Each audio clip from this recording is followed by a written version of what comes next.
Good morning. हम लोगों ने क्षितिज में जो एक कविता बची हुई थी और एक गद्य था उसको पढ़ लिया है। बात थी शब्दार्थ के बारे में, मैंने बोला था कि कुछ करेंगे, लेकिन उसको अब हम लोग एक साथ ही कर लेंगे ताकि एक दिन का क्लास उस पर हो जाए।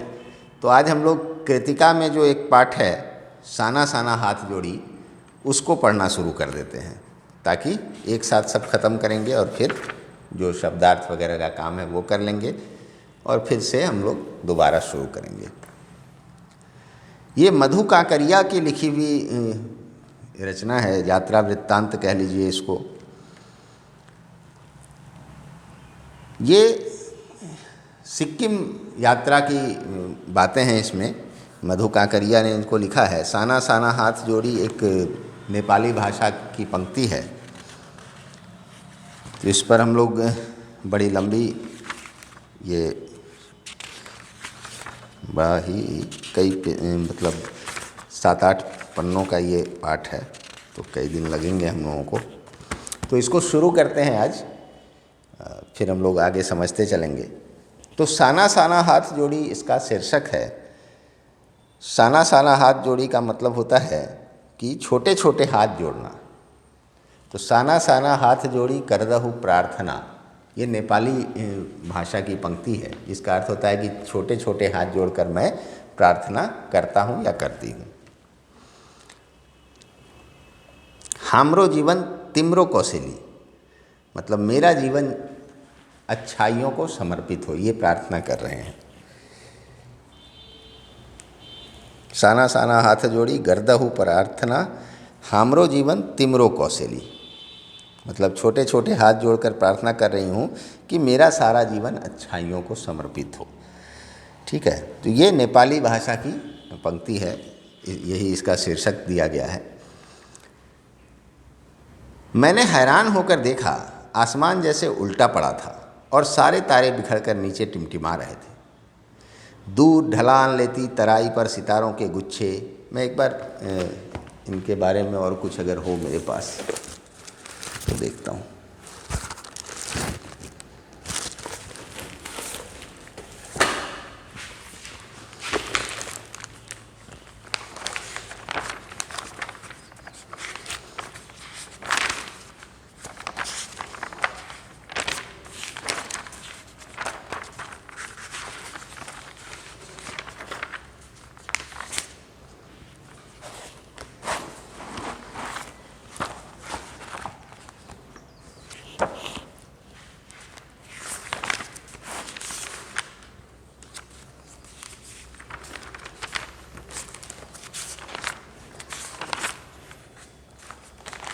हाँ, इनका परिचय पहले हम लोग थोड़ा सा जान लेते हैं। हिंदी साहित्य की आधुनिक लेखिका मधु काकरिया का जन्म वर्ष 1957 में कोलकाता शहर में हुआ था। इन्होंने कलकत्ता विश्वविद्यालय से अर्थशास्त्र में एमए तथा कंप्यूटर एप्लीकेशन में डिप्लोमा किया। इन्होंने विशेषकर गद्य साहित्य संबंधी रचनाएं लिखी जो इस प्रकार हैं: पत्ताखोर उपन्यास, सलाम आखिरी, खुले गगन के लाल सितारे, बीतते हुए, अंत में ईशु, चिड़िया ऐसे मरती है, भरी दोपहरी के अंधेरे, 10 प्रतिनिधि कहानियाँ, युद्ध और बुद्ध, ये सब कहानी संग्रह हैं, बादलों में बारूद, ये यात्रा वृत्तांत हैं। मधु काकरिया की रचनाएं विवरणात्मक तथा संवेदना की दृष्टि से नवीन हैं। इनकी रचनाओं के विषय सामाजिक समस्याओं से संबंधित है, जैसे संस्कृति, महानगर की घुटन और असुरक्षा के बीच युवाओं में बढ़ती नशे की आदत, लाल बत्ती इलाकों की पीड़ा आदि। इस पाठ में लेखिका द्वारा महानगरों की भाव शून्यता, भागम भाग और यंत्रवत जीवन की ऊब से बचने के लिए दूरस्थ स्थानों की यात्रा की गई है। इसमें लेखिका द्वारा जो मेट्रो सिटीज़ यानी महानगरों की जो जिंदगी होती है उसमें भाव शून्यता, अर्थात लोगों में जो भावनाएं होती है वो कम हो जाती है, शून्य हो जाती है, वो अपने काम में लगे रहते हैं। उनकी बहुत सारी भावनाएं उभर कर बाहर आ ही नहीं पाती हैं, वो इतने व्यस्त होते हैं या इतना भागम भाग वाली ज़िंदगी जीते हैं। तो इससे एक मशीनी टाइप का जीवन हो जाता है कि रोज़ एक ही तरह से आना है, एक काम करना है, भागते हुए ऑफिस जाना है, वहाँ ये काम करना है, फिर भागते हुए घर आना है, खाना है, सो जाना है। एक मशीनी ज़िंदगी हो जाती है। तो इससे मन ऊब जाता है। तो उस ऊब से बचने के लिए, उस बोरियत से बचने के लिए वो दूरस्थ स्थानों की यात्रा पर जाती है। इन्हीं यात्राओं के दौरान लेखिका को देश की विभिन्न संस्कृतियों, मनुष्यों और स्थानों को पहचानने और मिलने का अवसर मिला। इन अनुभवों को उन्होंने यात्रा वृत्तांतों में स्थान दिया है। प्रस्तुत पाठ भी एक यात्रा वृत्तांत है, जिसमें भारत के पूर्वोत्तर राज्य सिक्किम की राजधानी गंगटोक और उसके आगे की हिमालयी यात्रा का वर्णन किया गया है। तो इसमें सिक्किम की यात्रा का वर्णन है।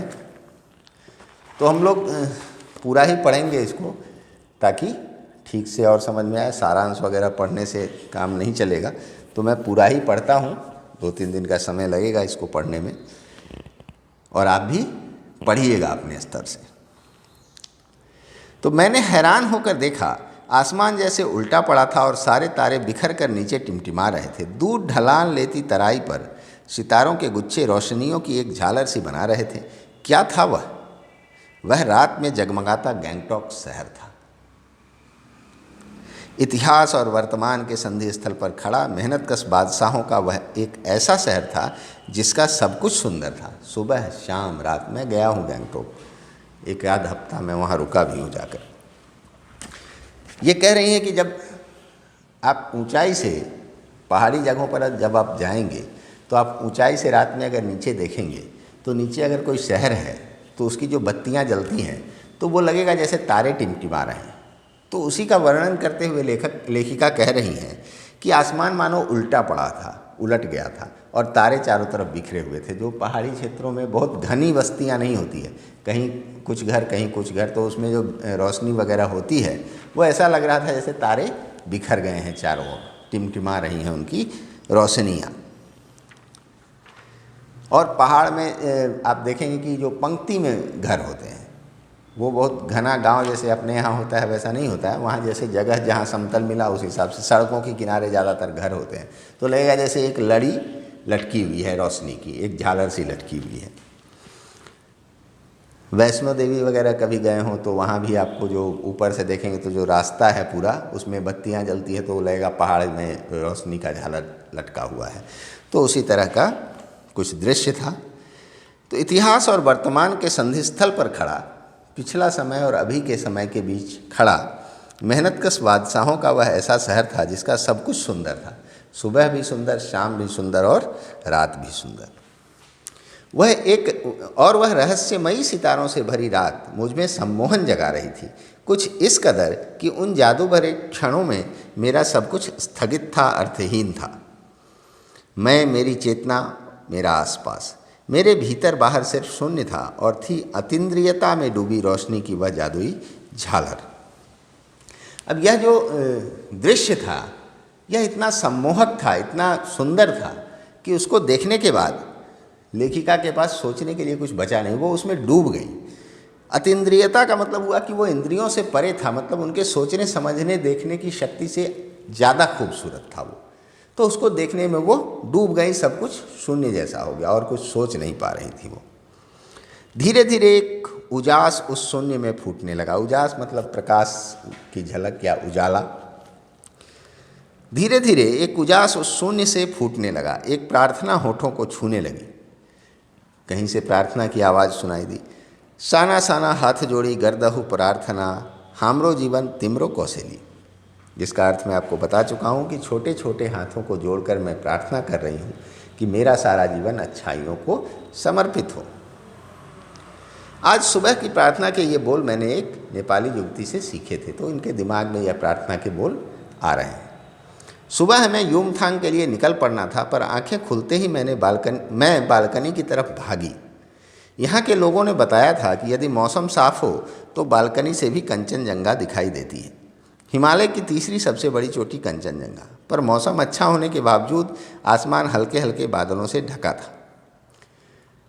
सुबह इनको युमथांग के लिए निकलना था, लेकिन ये बालकनी की तरफ भागी क्योंकि इन्होंने सुन रखा था कि अगर आसमान साफ हो तो कंचनजंगा की चोटी वहाँ से दिखाई देती है, ठीक है, जो हिमालय की तीसरी सबसे बड़ी चोटी है। लेकिन जब ये वहाँ पहुँची बालकनी में तो देखा कि आसमान साफ है लेकिन फिर भी बादल हैं। मेरे साथ भी ऐसा हुआ था, मैं कभी कंचनजंगा वहाँ से नहीं देख पाया, 2 बार 3 बार गया मैं, लेकिन वहाँ का जो मौसम होता है उसमें बादल होते ही हैं प्राय। अचानक धूप आएगी और फिर यहाँ धूप है तो वहाँ बादल है, और एकदम आसमान साफ है और बारिश होने लगेगी। तुरंत कहीं से बादल का टुकड़ा किसी पहाड़ की चोटी के पीछे से निकलेगा और बरसाता हुआ चला जाएगा। वहाँ दिन में कई बार बारिश होती है, हर दिन। वहाँ से चेरापूंजी का और जो मानसी ग्राम वगैरह का जो क्षेत्र है वो वहाँ से बहुत दूर नहीं होगा, उसी क्षेत्र में आता है, नॉर्थ ईस्ट में ही। तो उधर बारिश ज़्यादा होती है। वहाँ आप लोगों के हाथों में अगर बाज़ार जा रहे हैं तो थैले में एक छाता ज़रूर होता है, या ट्रैफिक पुलिस जो चौराहे पर खड़ी होती है तो आप आम जगहों पर देखेंगे उनके हाथ में एक छोटा सा रूल होगा, डंडा होगा या और कुछ होता है। वहाँ के ट्रैफिक पुलिस के हाथ में छाता होता है, मतलब वो मुड़ा हुआ छोटा वाला जो छतरी होती है छोटी, वो उसके हाथ में होता है। मतलब वहाँ छाता लोगों के जीवन का अंग है। कब बारिश हो जाए आपको नहीं पता चलेगा। अभी धूप है, अभी हो जाएगी बारिश। एक चीज़ और होता है, ज़्यादा बारिश होने के कारण वहाँ जो सड़क किनारे घास वगैरह होती है उसमें अगर आप खड़े रह गए कुछ देर तो जो जोंक होते हैं वो बहुत ज़्यादा होते हैं, गीला होता है उधर। तो आप अगर घास में खड़े हो गए तो 2-4 जोंक आपके ऊपर लटक जाएंगे, तो इसलिए वो ध्यान रखना पड़ता है वहाँ। तो कह रही हैं कि जब बालकनी में पहुँची तो देखा कि आसमान साफ है लेकिन फिर भी बादल हैं। पिछले वर्ष की ही तरह इस बार भी बादलों के कपाट ठाकुर जी के कपाट की तरफ बंद ही रहे। कंचनजंघा न दिखनी थी न दिखी। मतलब मेरा एकदम सेम अनुभव है, यही अनुभव मेरा भी है। जैसे भगवान के मंदिर का द्वार, ठाकुर जी जो घरों में होते थे, मंदिर का द्वार अक्सर बंद रहता था, सुबह शाम पूजा के समय ही खुलता था। तो वैसे ही बादलों के कपाट न खुलने थे न खुले थे, कंचनजंघा न दिखनी थी न दिखी। जो वहाँ रहते होंगे उनको कभी कभार दिखती होगी। पर सामने ही रकम रकम के रंग बिरंगे इतने सारे फूल दिखाए पड़े कि लगा फूलों के बाग में आ गई हो। रकम रकम मतलब वैरायटी वैरायटी, तरह तरह के। झारखंड वगैरह में रकम रकम बोलते हैं या बांग्ला में बोलते हैं। ये कलकत्ता की थी तो बांग्ला से ज़्यादा नज़दीक रही होंगी, तो बंगाली भाषा में भी रकम रकम बोलते हैं। तरह उसका मतलब होता है तरह तरह के रंग बिरंगे इतने सारे फूल उनको दिखाई दिए, ऐसे ही अपने आप उगे हुए, कि लगा कि फूलों के बाग में आ गई। बहरहाल गैंगटॉक से 149 किलोमीटर की दूरी पर युमथांग था। युमथांग यानी घाटियाँ। सारे रास्ते हिमालय की गहनतम घाटियाँ और फूलों से लदी वादियाँ मिलेंगी आपको। ड्राइवर कम गाइड जितेन नार्गे मुझे बता रहा था। क्या वहाँ बर्फ़ मिलेगी? मैं बचकाने उत्साह से पूछने लगती हूँ। गैंगटॉक से 149 किलोमीटर की दूरी पर इनको जाना था, जिसमें रास्ते भर घाटियाँ ही घाटियाँ थी। तो ड्राइवर बता रहा है कि रास्ते में आपको खूब सारे जो फूल हैं वो दिखेंगे, फूलों से लदी वादियाँ दिखेंगी। तो ये उत्साह से पूछती हैं बच्चों की तरह, क्या वहाँ बर्फ़ भी दिखेगी? चलिए तो, ड्राइवर कहता है, चलिए तो देखते हैं। जगह जगह गदराए पाइन और धूपी के खूबसूरत नुकीले पेड़ों का जायजा लेते हुए हम पहाड़ी रास्तों पर आगे बढ़ने लगे कि एक जगह दिखाई दी। एक कतार में लगी सफ़ेद सफ़ेद बौद्ध पताकाएँ, किसी ध्वज की तरह लहराती, शांति और अहिंसा के प्रतीक ये पताकाएँ जिन पर मंत्र लिखे हुए थे। जगह जगह गदराए पाइन और धूपी के पेड़। आप जब पहाड़ों में जाएंगे तो नुकीले पत्तों वाले कई प्रकार के पेड़ वहाँ होते हैं, जिसमें एक चीड़ होता है, एक देवदार ज़्यादा ऊंचाई पर होता है। चीड़ को धूप का पेड़ भी कहते हैं। जो घर में पूजा पाठ करने में लोग जो धूप जलाते हैं, आग में रखने से सुगंधित धुआं निकलता है, वो चीड़ का पेड़ होता है, उसी की लकड़ी होती है वो। तो वो पहाड़ों में पाए जाते हैं। तो उधर उसको देखते हुए आगे बढ़ रही थी कि एक जगह इनको बौद्ध पताकाएँ, पताका मतलब झंडे होते हैं, तो नुकीली त्रिभुज के आकार की झंडियाँ होती हैं, वो बौद्ध विहार जो होते हैं वहाँ बहुत सारी लगी होती हैं। तो सफ़ेद सफ़ेद पताकाएँ दिखाई दी जिन पर मंत्र लिखे हुए थे। ये सफ़ेद रंग जो होता है शांति और अहिंसा का प्रतीक माना जाता है। नार्गे ने बताया यहाँ बुद्ध की बड़ी मान्यता है। वहाँ बौद्ध धर्म मानने वाले बहुत सारे लोग हैं, नेपाल में भी हैं, सिक्किम में भी हैं। जब किसी बुद्धिस्ट की मृत्यु होती है, उसकी आत्मा की शांति के लिए शहर से दूर किसी भी पवित्र स्थान पर 108 श्वेत पताकाएँ फहरा दी जाती हैं। 108 श्वेत पताकाएँ फहरा दी जाती हैं। अगर किसी बुद्धिस्ट की मृत्यु होती है, किसी बौद्ध भिक्षु की मृत्यु होती है, तो उसकी याद में 108 पताकाएं फहरा दी जाती हैं, उसकी आत्मा को शांति मिलेगी ऐसा माना जाता है। नहीं, इन्हें उतारा नहीं जाता है, धीरे धीरे ये अपने आप ही नष्ट हो जाती हैं, धूप हवा पानी से धीरे धीरे नष्ट हो जाती हैं। कई बार किसी नए कार्य की शुरुआत में भी ये पताकाएं लगा दी जाती हैं, पर वे रंगीन होती हैं। अगर किसी नए काम को शुरू करना है तो उसमें रंगीन पताकाएं लगाई जाती हैं। जैसे हनुमान जी का जो ध्वजा होता है अपने यहाँ, तो उसमें रंगीन झंडा लगाया जाता है। नार्गे बोलता जा रहा था और मेरी नज़र उसकी जीप में लगी दलाई लामा की तस्वीर पर टिकी हुई थी। दलाई लामा बौद्धों के गुरु हैं, तिब्बत के होते हैं, लेकिन वो शरण लिए हुए हैं भारत में ही काफ़ी समय से, तो वो बौद्ध धर्म के सबसे बड़े गुरु माने जाते हैं।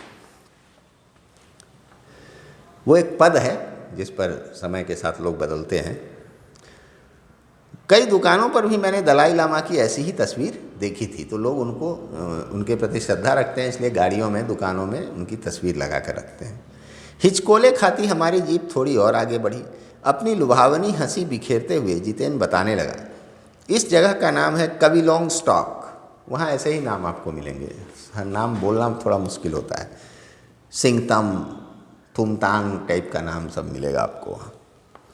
यहाँ गाइड फिल्म की शूटिंग हुई थी। अब वो बता रहा है कि ये जगह जो है कविलोंग स्टॉक, यहाँ पर गाइड फिल्म की, देवानंद की फिल्म थी, देवानंद और वहीदा रहमान जी की फिल्म थी, बहुत प्रसिद्ध फिल्म है गाइड, उसकी शूटिंग हुई थी।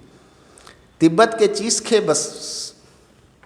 चीस्खे बमसन ने लेप्चाओं के सोमेन से कुंजतेक के साथ संधि पत्र पर यहीं हस्ताक्षर किए थे। ये जगहों का नाम है और लोगों के नाम है, तो इन लोगों ने यहाँ संधि पत्र पर हस्ताक्षर किए थे। एक पत्थर यहाँ स्मारक के रूप में भी है। लेप्चा और भूटिया सिक्किम की इन्हीं दोनों स्थानीय जातियों के बीच चले सुदीर्घ झगड़ों के बाद शांति वार्ता का शुरुआती स्थल। अब ये जो शांति वार्ता हुई थी वो लेप्चा और भूटिया, दो वहाँ की जातियाँ हैं, उनके बीच जो संघर्ष होता था उसकी शांति वार्ता हुई थी, उसी की बात जितेन बता रहा था। इन्हीं रास्तों पर मैंने देखा एक कुटिया के भीतर घूमता चक्र। यह क्या? नार्गे कहने लगा, मैडम यह धर्म चक्र है, प्रेयर व्हील। इसको घुमाने से सारे पाप धुल जाते हैं। आप किसी बौद्ध विहार में अगर जाएंगे तो उसका एक रेलिंग जैसा जो बना होता है, उस पर लकड़ियों के बने हुए गोल गोल चक्र लगे होते हैं और कुछ बड़े भी होते हैं, तो लोग चलते चलते उसको घुमाते जाते हैं। उस पर कुछ मंत्र वगैरह भी लिखा होता है, और थोड़ा बड़ा भी होता है, उसको भी लोग घुमाते हैं। ऐसे एक धुरी पर डमरू जैसा पूरा गोल लगा रहता है, तो कहते हैं कि उसको घुमाने से सारे पाप धुल जाते हैं। क्या चाहे मैदान हो या पहाड़, तमाम वैज्ञानिक प्रगतियों के बावजूद इस देश की आत्मा एक जैसी। कहीं गंगा में नहाने से पाप धुलते हैं, कहीं समुद्र में नहाने से पाप धुल जाते हैं, लेकिन धुलते हैं। कहने का अर्थ कि पूरे देश की आत्मा एक जैसी है, चाहे वैज्ञानिक प्रगति कितनी भी हो जाए, लेकिन मान्यताएं लगभग एक जैसी हैं, थोड़ा बहुत ही उसमें अंतर है। लोगों की आस्थाएं, विश्वास, अंधविश्वास, पाप पुण्य की अवधारणाएं और कल्पनाएं एक जैसी हैं। विश्वास एक जैसा है, अंधविश्वास भी एक जैसा है कि ये करेंगे तो इससे पुण्य होगा, ये करेंगे तो इससे पाप धुल जाएंगे। ये सब बातें किसी न किसी रूप में पूरे देश में हैं, जो देश को जोड़े हुए हैं। ऐसी भावनाएं देश को जोड़े हुए हैं, तो ये सब एक जैसी हैं।